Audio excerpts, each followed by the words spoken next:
Hello दोस्तों, बहुत समय पहले की बात है जहाँ एक बहुत शक्तिशाली राजा था जिसे एक रात अजीब सपना आया। सपने में उसने देखा आने वाले 7 साल बाद बहुत बुरा होने वाला है। सूखा पड़ने वाला है, खेतों में कुछ नहीं उगेगा, लोगों के पास खाने को अनाज नहीं होगा। ये देखकर राजा बहुत परेशान हो जाता है। वो अपने राज्य के सभी ज्ञानी लोगों को बुलाता है, सभी को अपने सपने का मतलब बताने को बोलता है, लेकिन उनमें से कोई भी उस सपने का मतलब नहीं समझा पाता। उस समय उसी राज्य में जोसेफ नाम का एक बुद्धिमान व्यक्ति होता है। राजा उसी जोसेफ नाम के बुद्धिमान व्यक्ति को बुलाता है। राजा जोसेफ से सारा कुछ बताता है जो राजा ने सपने में देखा था। आने वाले 7 साल बाद बहुत बुरा होने वाला है। जोसेफ राजा की बात को ध्यान से सुनता है। फिर जोसेफ राजा से कहता है, महाराज ये सच है, आने वाले 7 साल बाद भयानक अकाल पड़ने वाला है। अब राजा के सामने दो रास्ते थे। राजा सोच सकता था अकाल तो 7 साल बाद आएगा, अभी तो बहुत समय है, और मजे करता रहता। लेकिन राजा ने ऐसा नहीं किया। राजा ने फैसला किया कि अच्छे सालों में उगने वाले अनाज का एक एक हिस्सा बचा कर रखा जाएगा। हर साल थोड़ा थोड़ा अनाज इकट्ठा किया गया, बड़े बड़े भंडार बनाए गए। वहाँ के लोग उस समय सोचते थे इतना अनाज जमा करने की क्या जरूरत है। लोग कहते थे राजा पागल हो गया है। लेकिन राजा और जोसेफ को पता था कि वो सिर्फ आज के लिए नहीं, कल के लिए काम कर रहे हैं। 7 साल तक ये तैयारी चलती रही। फिर वही हुआ जिसका सपने में संकेत मिला था। 7 साल बाद भयानक अकाल पड़ गया। कई जगहों पर लोग भूखे मरने लगे, अनाज खत्म हो गया। लेकिन उस राज्य के पास सालों से जमा किया हुआ अनाज था। जब दूसरे लोग संकेत में थे तब वो राज्य सुरक्षित था, सिर्फ इसलिए क्योंकि उन्होंने मुश्किल आने से पहले ही उसकी तैयारी कर ली थी। दोस्तों, ये कहानी मैं आपको क्यों सुना रहा हूँ? एटॉमिक हैबिट्स बुक के ऑथर जेम्स क्लियर के अकॉर्डिंग दुनिया में दो तरह के लोग होते हैं। पहले वो जो अभी की जिंदगी में जीते हैं, अपनी जिंदगी को मजे और अय्याशी में गुजार देते हैं, और दूसरे वो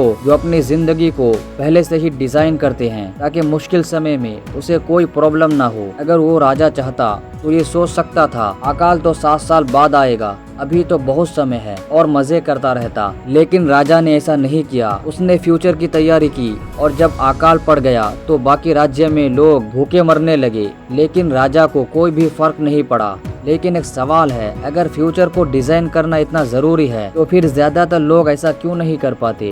क्यों लोग जानते हुए भी सही एक्शन नहीं लेते?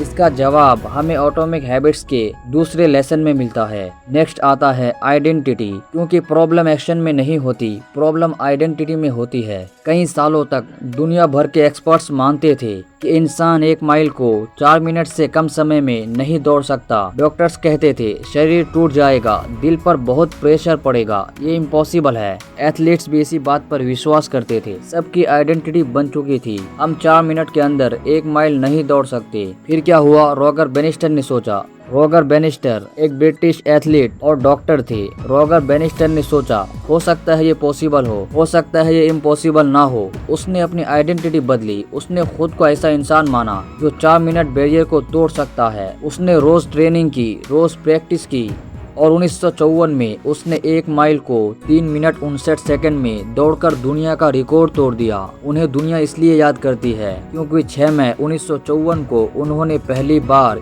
1 माइल यानी 1.6 किलोमीटर को 4 मिनट से कम समय में दौड़ा था। सबसे हैरान करने वाली बात यह है कि रिकॉर्ड तोड़ने के बाद अगले कुछ ही सालों में कई और रनर्स ने भी 4 मिनट बैरियर तोड़ दिया। जो चीज पहले इम्पॉसिबल लग रही थी, अचानक बहुत लोग पॉसिबल करने लगे। बैरियर पैरों में नहीं था, बैरियर दिमाग में था। जब आइडेंटिटी बदली, मैं नहीं कर सकता हूँ से मैं कर सकता हूँ में, तब एक्शंस बदले। एक्शंस बदले तो रिजल्ट्स बदले। सोचो, एक बच्चा साइकिल चलाना सीख रहा है। अगर वो रोज बोले मैं गिर जाऊंगा तो वो डर के मारे ट्राई ही नहीं करेगा। लेकिन अगर वो बोले मैं साइकिलिस्ट हूँ, बस सीख रहा हूँ, तो वो बार बार कोशिश करेगा और एक दिन साइकिल चलाना सीख जाएगा। ज्यादातर लोग सोचते हैं रिजल्ट्स बदलेगा तभी आइडेंटिटी बदलेगी। ऑथर कहते हैं आइडेंटिटी बदलो, रिजल्ट्स अपने आप बदलने लगेंगे। अच्छा, मान लिया कि आपने अपनी आइडेंटिटी बदल ली, लेकिन एक और प्रॉब्लम है। आज का इंसान एक साथ 20 चीजें करना चाहता है, और यहीं पर ज्यादातर लोग फेल हो जाते हैं। और यहीं पर आता है रूथलेस एलिमिनेशन। 1997 में जब स्टीव जॉब्स को खुद के ही बनाए एप्पल कंपनी से निकाल दिया गया, तो स्टीव के निकालते ही मैनेजिंग इतना खराब हो गया कि एप्पल कंपनी लगभग डूबने वाली कंपनी बन गई थी। कंपनी बहुत सारे प्रोडक्ट्स बनाने लगी, हर जगह फोकस करने लगी थी, लेकिन किसी एक चीज पर पूरा फोकस नहीं था। कंपनी नुकसान में जा रही थी। फिर स्टीव जॉब्स वापस आए। जब स्टीव जॉब्स वापस आए, लोगों को लगा अब नए प्रोडक्ट्स लॉन्च होंगे, लेकिन उन्होंने पहले क्या किया, चीजें जोड़ी नहीं, चीजें हटाई। उन्होंने लगभग 70% से 80% प्रोजेक्ट्स बंद कर दिए, बहुत सारे प्रोडक्ट्स हटा दिए, बहुत सारे आइडियाज रिजेक्ट कर दिए। लोग हैरान थे। स्टीव जॉब्स ने कहा, फोकस का मतलब हर चीज को हाँ बोलना नहीं है, फोकस का मतलब है 100 अच्छी चीजों को ना बोलना। अब पूरी कंपनी का फोकस कुछ ही इम्पोर्टेंट प्रोडक्ट्स पर था। धीरे धीरे iMac आया, फिर iPod, फिर iPhone, और एप्पल दुनिया की सबसे सक्सेसफुल कंपनीज में से एक बन गई। सोचो, तुम एक साथ cricket, football, chess, drawing, guitar, dance सब कुछ सीखने लग जाओ, हर जगह थोड़ा थोड़ा टाइम देने लग जाओ, तो किसी में भी बहुत अच्छे नहीं बन पाओगे। लेकिन अगर एक साल सिर्फ ड्राइंग पर फोकस करो तो तुम बहुत अच्छे आर्टिस्ट बन सकते हो। ऑथर के अकॉर्डिंग आइडेंटिटी के बाद सबसे बड़ा सवाल होता है, अब मुझे क्या करना चाहिए। पहले डिसाइड करो सबसे इम्पोर्टेंट क्या है। यही है रूथलेस एलिमिनेशन। एक साधु और शिष्य सफर कर रहे थे। रास्ते में उन्हें एक बहुत गरीब परिवार मिला जो बंजर जमीन पर रहता था। परिवार के पास सिर्फ एक भैंस थी। वही भैंस उनकी पूरी जिंदगी का सहारा था। थोड़ा दूध देती थी, थोड़ी कमाई हो जाती थी, बस किसी तरह उनका गुजारा चल रहा था। रात को साधु ने शिष्य से कहा, जाओ उस भैंस को जंगल में लेके छोड़ दो। शिष्य हैरान रह गया। उसे लगा गुरु गलत कर रहे हैं, लेकिन गुरु के कहने पर उसने ऐसा कर दिया। भैंस को जंगल में छोड़ दिया। कई सालों बाद जब दोनों वापस वहां से गुजरे तो शिष्य को लगा कि वो परिवार बर्बाद हो गया होगा, लेकिन उसने देखा बंजर जमीन अब हरा भरा खेत बन चुकी है, अच्छा घर बन गया है, पूरा परिवार अब खुशी से रहने लगा है। उसने पूछा, ये सब कैसे हुआ? परिवार ने जवाब दिया, कई साल पहले हमारी भैंस गायब हो गई थी। पहले हम उसी पर निर्भर थे। जब वो चली गई तब मजबूरन नए तरीके ढूंढने पड़े। हमने खेती शुरू की, नए काम सीखे और धीरे धीरे जिंदगी बदल गई। इस कहानी का मैसेज ये है, कभी कभी हमारी सबसे बड़ी प्रॉब्लम हमारी सबसे बड़ी कंफर्ट भी होती है। भैंस उनकी मदद कर रही थी और उन्हें रोक भी रही थी। जब वो गायब हो गई तब उन्हें ग्रो करना पड़ा। दोस्तों, इसे और बेहतर तरीके से वॉरेन बफेट की स्टोरी से समझते हैं। माइक फ्लिंट कई सालों से वॉरेन बफेट के लिए पायलट का काम कर रहा था। एक दिन बफेट ने उससे पूछा, तुम लाइफ में क्या अचीव करना चाहते हो? माइक ने अपने बहुत सारे गोल्स लिखे। उसने 25 गोल्स लिख दिए, जैसे ज्यादातर लोग करते हैं, हेल्थ, बिजनेस, फैमिली, नई स्किल्स, इन्वेस्टमेंट्स, ट्रेवलिंग और भी कुछ। बफेट ने कहा, अब इनमें से टॉप 5 गोल्स सर्कल करो। माइक ने टॉप 5 गोल्स अलग कर दिए। फिर बफेट ने पूछा, बाकी 20 गोल्स का क्या करोगे? माइक बोला, जब फ्री टाइम मिलेगा तब इन पर भी काम करूंगा। बफेट ने कहा, नहीं, ये 20 गोल्स तुम्हारी सेकंड प्रायोरिटी नहीं है, ये तुम्हारे सबसे बड़ा दुश्मन है। माइक हैरान रह गया। बफेट ने कहा, जब भी तुम टॉप 5 गोल्स पर फोकस करोगे, ये बाकी 20 गोल्स तुम्हारा ध्यान खींचते रहेंगे और इसी वजह से तुम किसी भी गोल में मास्टर नहीं बन पाओगे। इसलिए टॉप 5 गोल्स पर फोकस करो, बाकी 20 को इग्नोर करो। माइक को समझ आ गया कि उसकी प्रॉब्लम हार्ड वर्क में नहीं थी, प्रॉब्लम थी बहुत सारे डायरेक्शन में भागना। इसका असली मैसेज ये है, जिंदगी की सबसे बड़ी प्रॉब्लम ये नहीं है कि हम कम करते हैं, प्रॉब्लम ये है कि हम एक साथ बहुत सारी चीजों पर काम करते हैं। हम सोचते हैं ये भी करना है, वो भी करना है। इसी सोच के कारण हम हर जगह एवरेज बनकर रह जाते हैं। लेकिन सिर्फ इम्पोर्टेंट चीजें चूज कर लेना काफी नहीं है। अब सवाल है, उस इम्पोर्टेंट काम को रोज कैसे करें? नेक्स्ट आता है हैबिट लूप, यानी 3R फॉर्मूला, रिमाइंडर,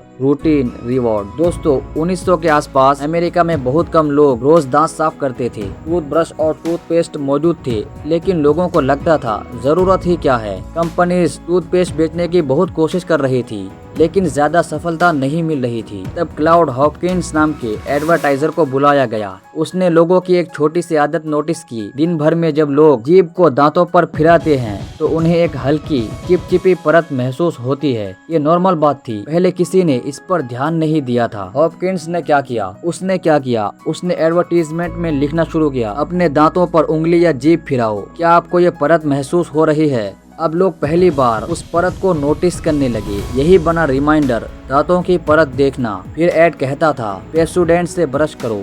यही बना रूटीन, ब्रश करना। ब्रश के बाद मुंह साफ और फ्रेश लगता था। यही बना रिवॉर्ड, फ्रेश फीलिंग। अब कुछ ही सालों में लाखों लोग रोज ब्रश करने लगे। एक नई हैबिट पूरे देश में बन गई। लोग आदतें इसलिए नहीं बनाते क्योंकि उनके पास विल पावर ज्यादा होता है। लोग आदतें इसलिए बनाते हैं क्योंकि उनके पास सही रिमाइंडर, रूटीन और रिवॉर्ड होता है। 3R फॉर्मूला को सबसे आसान तरीका से समझो। सोचो, एक लड़का एक लड़की को पसंद करता है।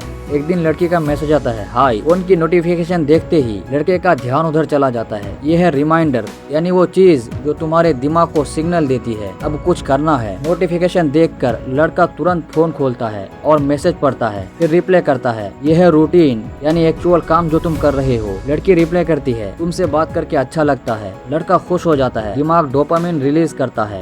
यह है रिवॉर्ड, यानी काम करने के बाद जो अच्छा फील होता है। फिर क्या होता है, अगली बार नोटिफिकेशन आते ही लड़का फिर फोन चेक करेगा। क्यों? क्योंकि उसका दिमाग याद रखता है नोटिफिकेशन से खुशी मिलती है और धीरे धीरे आदत बन जाती है। दोस्तों, ऑथर कहते हैं बुरी आदतें जल्दी बन जाती है क्योंकि उनका रिवॉर्ड तुरंत मिलता है, जैसे रील्स स्क्रॉल करना, गेम खेलना, जंक फूड खाना। अच्छी आदतों का रिवॉर्ड देर से मिलता है, जैसे आज जिम करना शुरू करो तो कल ही रिजल्ट्स नहीं मिलेगा। आज इन्वेस्टिंग शुरू करो तो कल अमीर नहीं बनोगे। इसलिए जेम्स क्लियर कहते हैं, अगर अच्छी आदत बनानी है तो रिमाइंडर को क्लियर बनाओ, रूटीन को आसान बनाओ और रिवॉर्ड को इंजॉयबल बनाओ। अब आपको हैबिट का साइंस तो समझ आ गया, लेकिन एक और प्रॉब्लम है। लोग मोटिवेशन में आकर बड़े गोल्स बना लेते हैं और 3 दिन बाद छोड़ देते हैं। नेक्स्ट आता है हैबिट स्टैकिंग। जब जेरी सेनफील्ड अपने करियर के शुरुआती दिनों में था, तब वो दुनिया का फेमस कॉमेडियन नहीं था। वो रोज फनी जोक्स लिखना चाहता था, लेकिन प्रॉब्लम ये थी, कभी मूड होता था, कभी नहीं। कभी मोटिवेशन होती थी, कभी नहीं। ऐसे ही चलता रहा तो सक्सेस मुश्किल थी।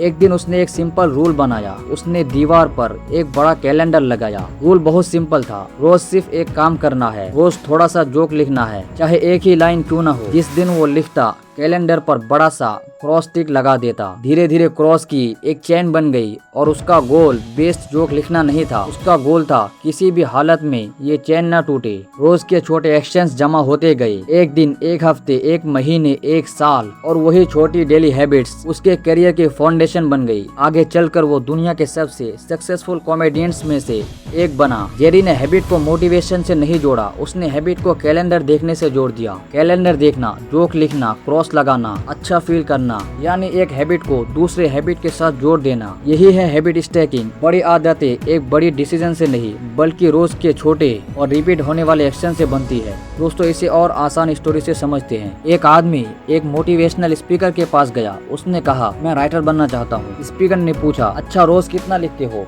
आदमी बोला, मैं अभी लिखता नहीं हूँ, मैं पहले राइटिंग कोर्स करूंगा, फिर ग्रामर इंप्रूव करूंगा, फिर वोकैबुलरी सीखूंगा, फिर एक दिन राइटर बनूंगा। स्पीकर मुस्कुराया और बोला, तुम राइटर बनना नहीं चाहते? आदमी हैरान हो गया, क्या मतलब? मैं तो राइटर ही बनना चाहता हूँ। स्पीकर ने कहा, जो इंसान राइटर बनना चाहता है वो लिखता है। जो इंसान मैराथन रनर बनना चाहता है वो दौड़ता है। जो इंसान सिंगर बनना चाहता है वो गाता है। तुम राइटर बनना नहीं चाहते, तुम राइटर बनने का सपना देखते हो। ये बात आदमी के दिल पर लग गई। उसने पूछा, तो मुझे क्या करना चाहिए? स्पीकर ने जवाब दिया, कल से नहीं, अगले हफ्ते से नहीं, अभी घर जाओ और सिर्फ एक पेज लिखो, बस एक पेज।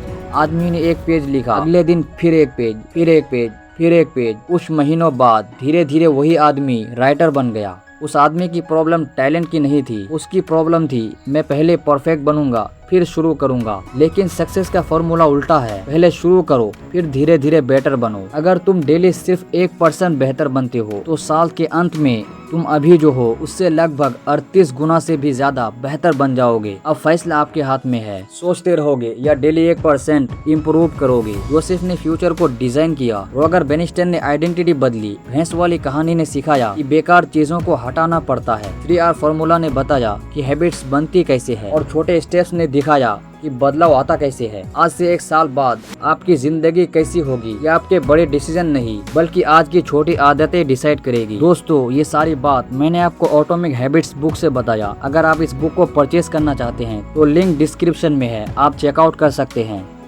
मिलते हैं अगली वीडियो में, तब तक के लिए धन्यवाद।